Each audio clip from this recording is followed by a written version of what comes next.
This is problem 4.94. It is on page 218.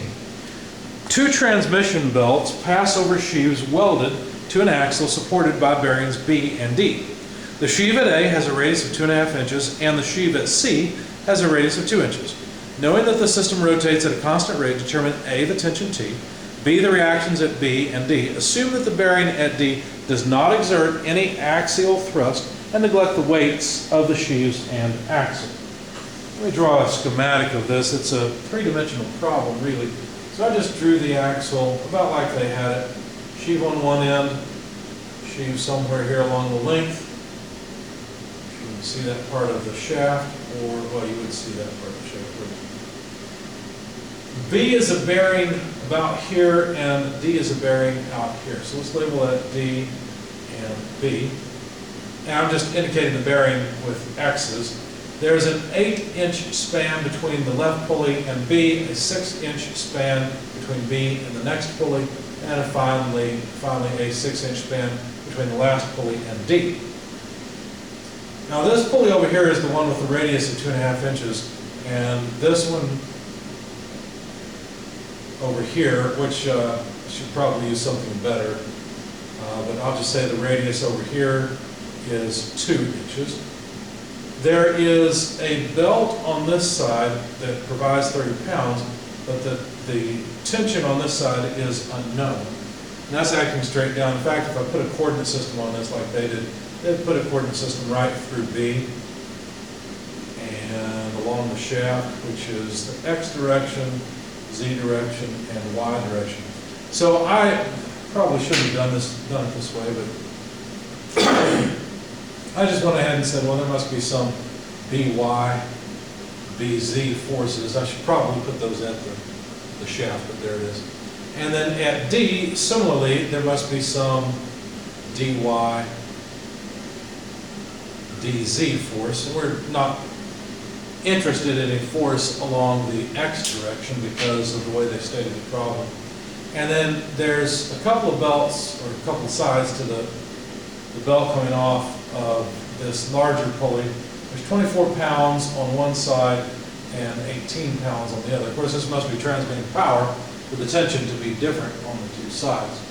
So basically, we need to find the two reactions at B and the two reactions at D, as well as the tension on this side of the belt. So the first thing I did is I said, you know, I'm going to sum moments about the x-axis, taking the x direction itself as positive. Notice that the axis goes through B and D, therefore BY, BZ, DY, DZ, that has no moment arm. None of those have moment arms. But the 30-pound force has, the 24-pound force has, so does the 18, so does the tension. So let's take care of that first. The 24-pound tension in the belt will cause a positive tending rotation. So that's 24 pounds multiplied by the radius of that larger pulley, 2.5 inches. And then the 18-pound load causes a negative moment about the x-axis. Similarly, at the smaller pulley, the 30-pound load causes a positive moment with a moment arm of 2 inches. And T, the unknown load, causes a moment also in the negative direction. So this sum has to come out to 0. So from this we can solve for the tension. As a matter of fact, when I solved this, I got the tension equal to 37.5 pounds. Okay, just rearranging, all of these are numbers except for that. So calculate all of this, divide by 2, and you've got T. So there's the tension. Let me sketch it over here, I guess. The tension is 37.5 pounds. Okay. So that was a sum of moments about the x-axis. I guess we could leave that and continue. What else could I do? Well, what about if I sum moments about the z-axis? Well, the z-axis passes through B, so there won't be any moment due to B. Now, about that axis, dz cannot cause a moment about the z-axis. And neither can either of these forces, this 24 18-pound force. But since the tension and the 30-pound load have an x moment arm, they can cause a moment about the z-axis, so can dy. So summing moments about the z-axis, I've got dy times 12 inches, because the distance from B to D is 12 inches, and the z-axis goes right through B. So 12 inch times dy, well, yeah, that causes a positive moment. Okay.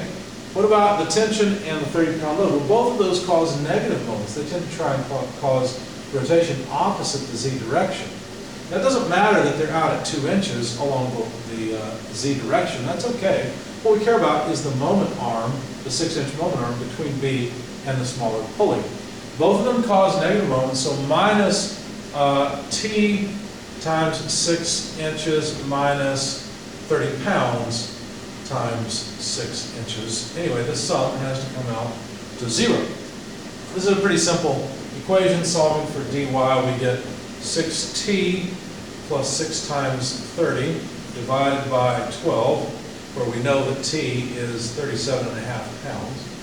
And of course, there are units here. This has units of pounds as well. The 6 and 12 have units of inches, so they go away.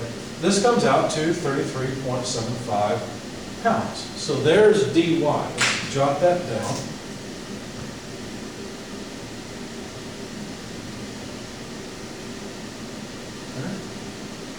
Notice we could not have used a sum of moments about z to find the tension, because we'd have two unknowns. We'd have dy and the tension.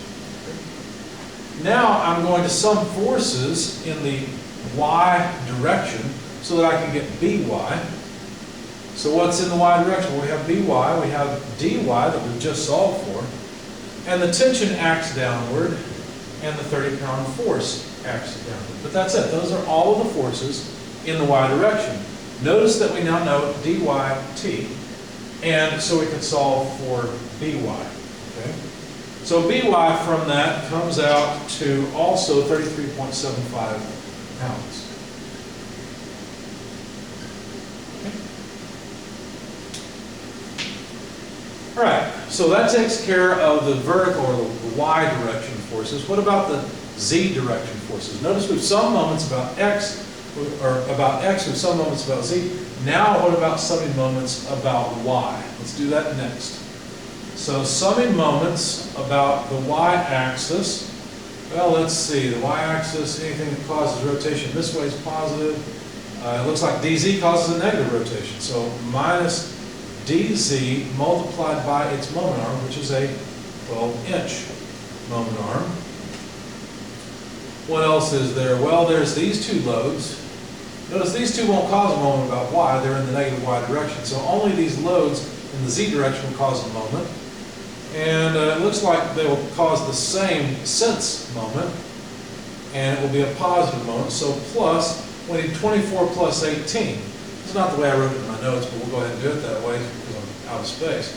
So that's just what, 42 pounds? Right? Times its moment arm of 8 inches equals 0. So dz then, all you have to do is take 42 times 8 over 12, and that's the magnitude of dz. That comes out to a load of 28 pounds force. The next thing to do then is to simply sum forces in the z direction. For that we've got bz, we've got dz, we've got 24 and 18. And I think that's it. That sum has to come out to 0. We know dz. And so from this bz comes out, well, I'll just put it up here, comes out to a negative 70 pounds. That means that the reaction at B is actually in this direction, in the negative z direction, not the positive direction. But since I left the arrow in that direction, I just wrote it as a negative 70 pounds. So that gives us the tension on the other side of one of the belts, and gives us all of the reactions at the bearings as was requested.